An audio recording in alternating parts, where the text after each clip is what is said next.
Thank you very much for being with us here in Westchester County to hear about this crisis which affects all of us in Westchester County. Businesses, government, not-for-profit organizations, individuals. This is a significant issue. This is not merely just a dry conversation about public policy. This is something that has singled out Westchester County, not the governor of Westchester County, but the people of Westchester County. And we look to you for your help immediately in addressing this issue.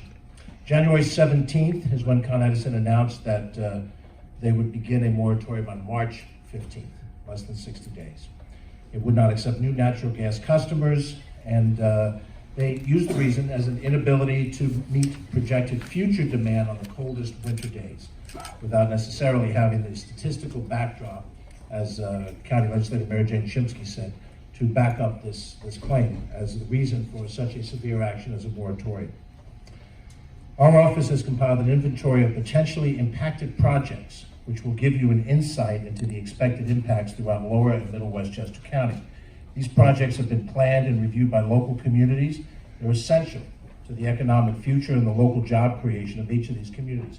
They include a diversity of projects: affordable housing, mixed-use housing, retail and commercial development, transit-oriented development, business expansions, and more. Here are some of the statistics that we have compiled from different communities. What is affected by this potential moratorium? 16,000 residential units scheduled to be built. The average residential rent is about $3,000 per month per unit. That's $36,000 per year for each of those units. The lost rental income from this would be $576 million a year in Westchester County. The lost number of construction jobs, 25,000 jobs will be lost by this. The lost number of residents, 48,000 residents. And the lost number of new residents to Westchester County, 20,000. Commercial units scheduled to be constructed, 2 million square feet of commercial space scheduled to be constructed. The lost rental income for that, $60 million per year lost by this moratorium. The number of permanent retail jobs, between 5,000 to 7,500 jobs lost, and the lost number of construction jobs, 3,500 construction jobs. That is the numerical face of what this means. And this is not necessarily a universal listing of various projects. This moratorium would bring to a dead halt our efforts to build affordable housing in Westchester County. We are in the middle of completing an affordable housing study, long needed, long overdue, that no doubt will identify thousands of units of affordable housing that's needed for people in this county where we have a housing crisis. All of that will come to a dead stop. And developers that are looking at Westchester County for any type of construction, residential, commercial of any sort, will be dealing with one county that has a moratorium and no other area that does, advantaging Long Island, Fairfield County, the other counties of the Hudson Valley, and northern New Jersey, all at the expense of Westchester County. I'm asking that the ConEdison leadership and the PSC, formally in letters that I've sent already, that they suspend any action toward a moratorium until August 1st, 2019 at the earliest. And that represents a 30-day period from the point in time that the PSC, your agency, is prepared to issue your report on July 1st. This will give us time to assess the important safety considerations and allow us to make sure that we survey what actions we can take regarding our own natural gas use here in the county, in all of the different entities, and to determine what kind of clean energy and efficiency alternatives are at hand. We are making sure as a county government that we survey completely what I've just said in draft form, which is what are the economic impacts here, so that we understand what the clear correlation is between the policy and the impact of people in Westchester County. We're working with our county IDA and the other IDAs in the county to provide economic incentives to make sure that we can transition businesses to greener alternatives, but that cannot happen in 45 days. We're in the process of enlisting energy consultants who can guide us through the regulatory process that this represents. I've tasked my Director of Energy and Sustainability, Peter McCart, with performing a survey to explore how the county, as a user of gas, can reduce gas usage at our various facilities, and to implement immediately every step that we can take to reduce our usage. And working with the business community and other entities to help them navigate this moratorium, how it relates to development, and similarly, to encourage other large institutional units to join us in reducing their gas usage as soon as possible. But it's not possible in 45 days, 30 days, or 20 days. We need time to be able to draft that and to implement it.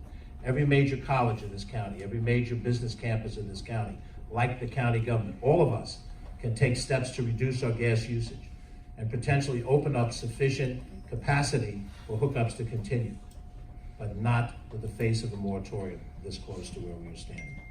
There is no technical reason that we're aware of for which Con Edison cannot continue its practice of handling peak loads for the remainder of this winter. We have about a month and a half to go to the heart of the winter. If we have gotten to this point dealing with peak usage, then we should be able to get through the balance of this winter. And if we can get through the balance of this winter, then imposing a moratorium now is designed to preemptively reduce it for next winter. We need that time to be able to develop those energy conservation measures that I've described so that we can reduce the amount of this. It's unfair for residents of all income levels to be denied the opportunity to sign up for gas services. There's the negative impact on new businesses, as we've said. The county government is willing to engage with the PSC and engage with Con Edison and any other stakeholders to address demand side management, gas energy efficiency, any beneficial electrification. Long term, we need a policy that allows for new gas customers while managing the level of demand for natural gas. Both are possible, but we in the county, the towns, the villages, the school districts, the cities, and the county government itself have no leverage in this. The leverage belongs to you. It's within your power and authority to do what we need you to do, which is to make sure that we have a legitimate voice at the table on this issue. Absent using your regulatory authority this way, should this moratorium go into effect, it will represent a chilling effect for all of us. And in no way do we believe that we should trade off environmental protection and moving to renewables in the process of this decision. We don't believe that they're mutually exclusive goals, and that's what we have to fight for, and the way this policy is dealt with going forward. My office and our team wants to work together with all players in the game. When we were made aware of this, we immediately called Con Edison and asked for the meeting that was alluded to before. And we reached out and made sure that all the local governments that could attend were part of that meeting. We've indicated that we'll take the leadership in finding and paying for the consultants we need to represent our interests. This is not one government, level of government, playing games with another level of government. And so therefore, as our state legislators have said, as our county legislators have said, as the local municipal officials have said, we are speaking with one voice. We need your help, we need it now. We need to, at the very least, defer this moratorium until you come back with your report on July 1st. That seems eminently reasonable. We need to get through this winter season. We will do what we can do to reduce gas demand. We encourage other major uses of gas in this county to do the same. And out of that process, we'll have an immediate opportunity to deal with the crisis as it exists today, to give you the chance to lay out something more broad-based. But we have to do this rationally, because if we fail to do it rationally, then we're failing the people of this county. Thank you very much. Thank you.